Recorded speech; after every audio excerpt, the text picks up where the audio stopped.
Good morning. Can you see him? If you're new to this channel, welcome. However you found us. My name is Kimothy and this is Buddy.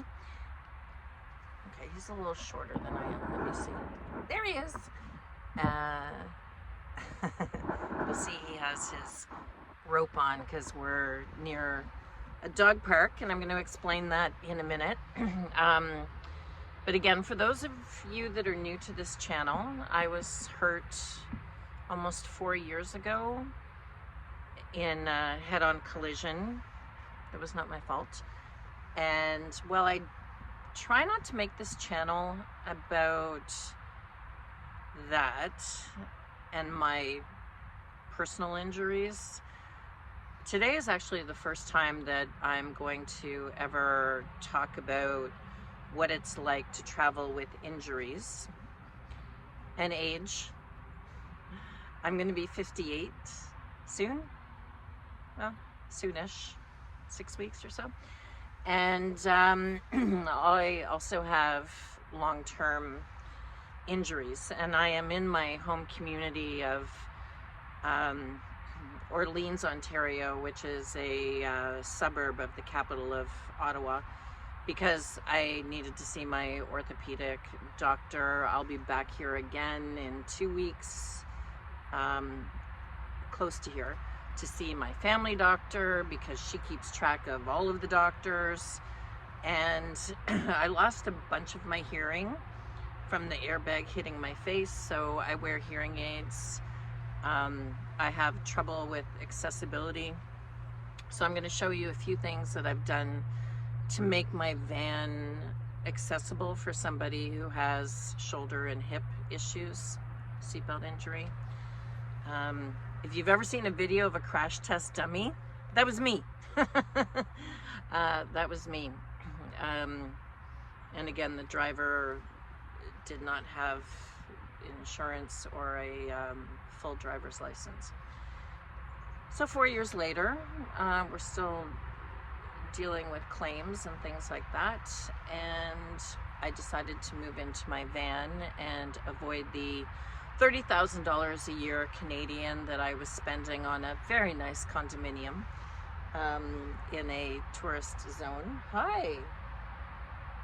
He's like, I was there too. I was in the accident. And he was. Which I'll put a shot in here of what it looks like, but when we travel, he now wears a full harness seatbelt. It is attached to his passenger seat, and I was very fortunate that on the day of the collision, I did not have him in that because I was just going to the corner store to get ice because I was going camping and hiking with some friends. I feel sick about what could have gone wrong given that he was not harnessed in. So even if we're going to the corner store now, he's harnessed in. And he has an airbag on his side. He did have an airbag on all sides of a very big Pathfinder, so all I can assume is that the airbag saved his life. They saved mine. The seatbelt saved mine, but that doesn't necessarily mean that they don't leave injuries on human beings. Seatbelt injuries are very well known, very common. But I will say, unless you break bones, things in my body like tendinitis, tendinosis, bursa, ligaments in my pelvis, all of those are what they call soft tissue injuries. But I didn't want to regale you with the litany of injuries that I had. I wanted to instead talk about today how people are overcoming that, because I have had the privilege, it's absolutely a privilege, to talk to people in their 80s living in vehicles, people still fighting cancer, living in their vehicles. Age is definitely a factor when a lot of people get to retirement and do not have the funds necessary to pay high rents or move into a senior's home, so they move into their vehicles. But I have a few items here that help me with accessibility so that I can live in a vehicle, because it's not necessarily my age. I mean, I'm going to be 58, and a lot of people are going into van life in their later years. My situation wasn't because I was aging. I was only 53 when it happened. My situation was, you know, the hemorrhaging of money related, excuse me, the hemorrhaging of money related to a very slow legal system. But a lot of people are in this situation because they've reached retirement age and they don't have the funds, or their Social Security or their Canada pension plan, whichever country you're in, does not go far enough. And when you are in a more vulnerable physical or financial state, there are certain things to know about van life. For me, I'm just going to start with the fact that I have built systems into my van so that I'm safe. The first one is I'm in a Dodge ProMaster high roof extended. She's a monster. And it is too high for me to get into the vehicle without a fall risk, without a step, an external step. I'm thinking about having one built underneath the vehicle, but here's the problem. I need a handle. So I'm also thinking about having a handle put on the door frame. But what I did before I start doing major projects is I got a 2-step stair, external stair, step stool with a raised handle that has the rubber feet, really stable. I got it for about $35 American and probably $49 Canadian. I can't do math in my head, but I do know that many of you speak in American dollars. So for not much money, it gives me the stability that I need to safely get in and out of the vehicle. And in the driver's seat, which is right here, there is a handle already built into the ram. So I'm able to pull myself up with my one good arm. The other one doesn't work as well. With my one good arm, I'm able to pull myself up into the seat, and I'm also able to help myself get down. Because my bed is raised so that I could get maximum storage underneath, I bring that step stool in when I want to go stealth and bring everything inside. I bring that step stool in and I put it beside my bed so that if I have to get down in the middle of the night, you know, because some of us do have to pee in the middle of the night, just is what van life and normal life is about. Everybody does it. I can use the 2-step with the handle to get out of my raised bed. When you have some kind of disability, protecting yourself against falling in the middle of nowhere, falling in a place where you can't reach your phone and you're really injured so you can't call anybody and you're in an unmarked van, as I am. It'd be a long time before somebody checks to see, but Buddy would probably be alerting people to that. And so I'm going to show you that. Then I'm going to talk about having a pet on the road when you have mobility issues, because we make a pledge to them that they will get to go have some fun, good times. I can no longer be a hiker or, you know, a mountain climber. Buddy's climbed only one. But he likes to be outside going for WALKs. I can't go as far as he would like to go, so I have systems for that too, which now I'm going to show you.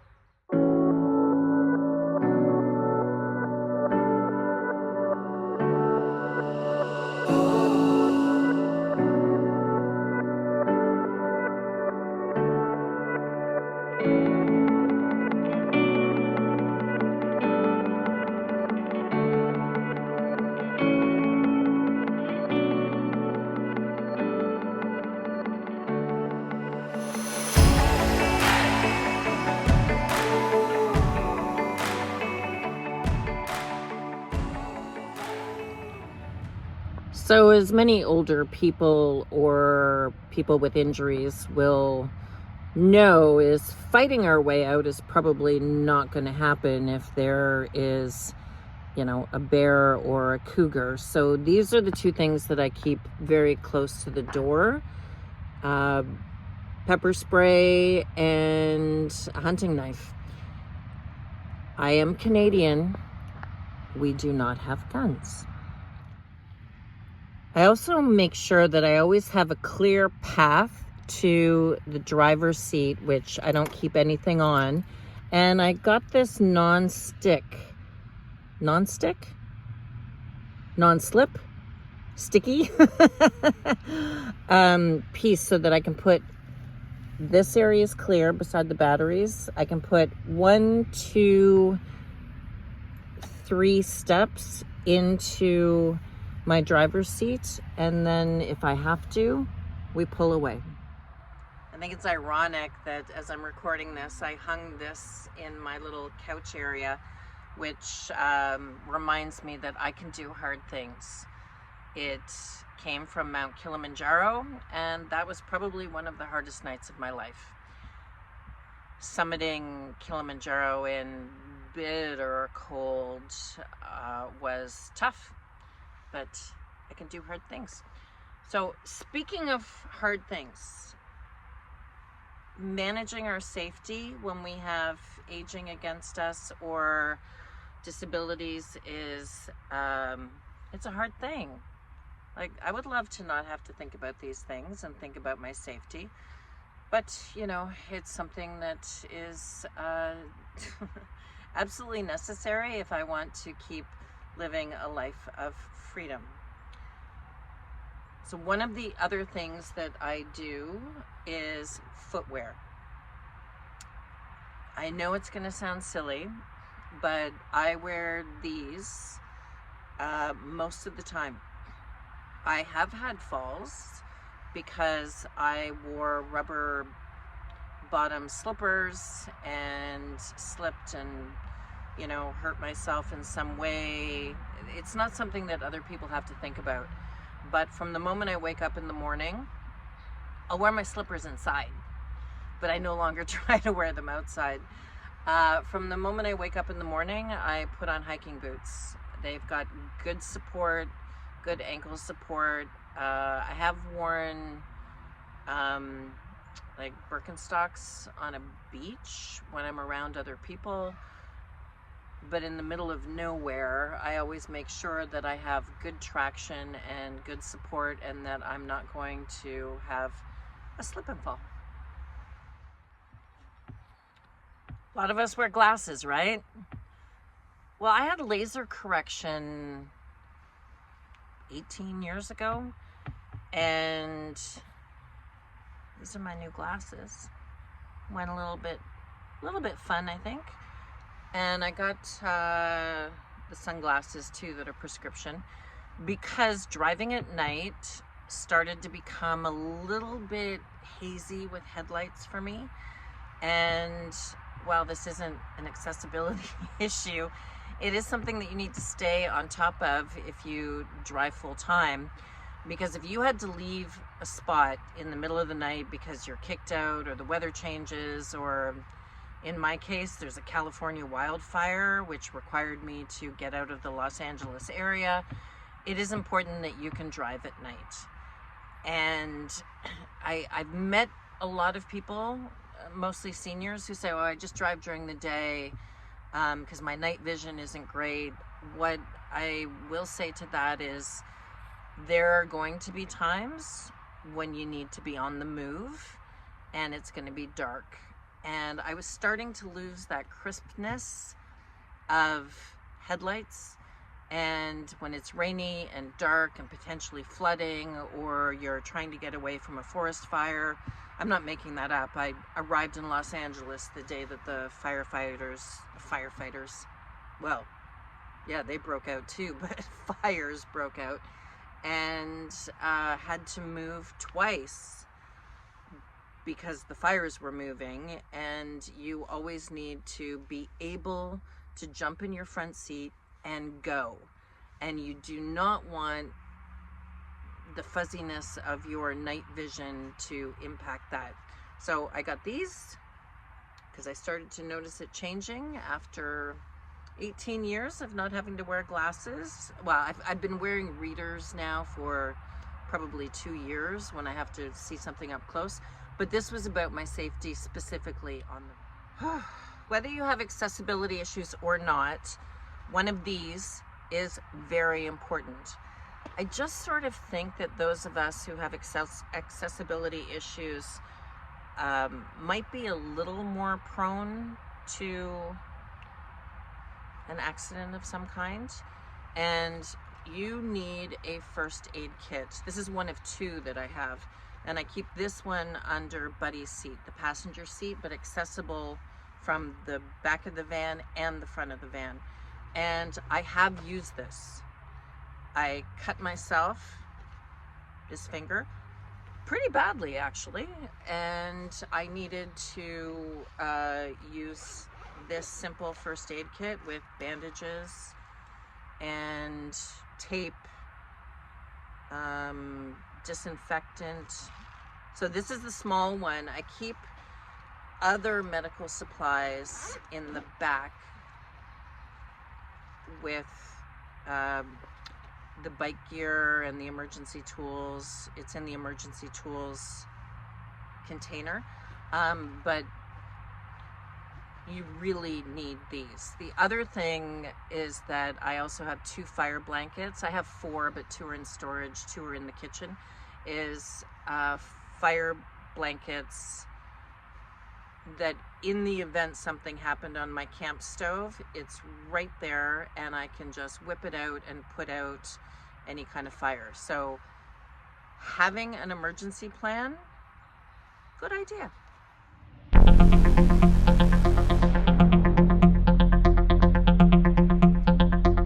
So I'd love to hear from all of you as to what you keep on board that helps you if you're older or have accessibility issues. But the last thing that I'm going to say about this on this video, until I hear more back from you guys, is also have an emergency financial fund. Stuff happens to able-bodied people and to people with accessibility issues, and a lot of able-bodied people can address the costs of those by going to work in a number of different opportunities for van lifers, you know, camp host or beet harvest, or you know, working at Amazon or one of the other places. Those of us who don't have working body parts can't necessarily use that as a plan. I can't lift heavy boxes over my head. I can't stand for 8 hours. Just can't happen. So having an emergency fund for a broken down vehicle or anything else, presuming that you have a healthcare plan, if you're Canadian, that's going to take care of you. If you're injured, for example, may not be enough if you need to fix something in your vehicle and you do not have the means to expand your budget over that particular month, because it's not like you can just go back to work. It's not like you're on the road because you can just go back to work. I don't know why people always think that that's possible, to just go back to work. For many of us, it's just not possible. So having an emergency fund, because if you lose your home on wheels, now you have a much bigger problem. So the emergency fund is going to be vital to protecting your future interests in case of emergency. So I would love to hear from you guys about what you think can help people who are older, or have arthritis, or at fall risk, or it's funny, just as I said that, my shoulder started to do some funny business. You just need a plan. You need a backup plan. And I have fallen alone, and basically grit and determination got me back on my feet until I could get some help and see a doctor. If I had bonked my head or something like that, then it could have been much worse. But no, I've hurt myself on the road, absolutely. And now it's important to consider what other steps, now that I'm doing this no build, which I'll show you more of soon, I'm thinking of what I can build into my home to make me more safe. The same way that I would have in my actual bricks and sticks, which after the accident needed me to shower in one of those chairs because I couldn't shower standing up. It's no different when you're in a home on wheels. You need to build systems. Okay, I want to hear from you. In the meantime, have a great day.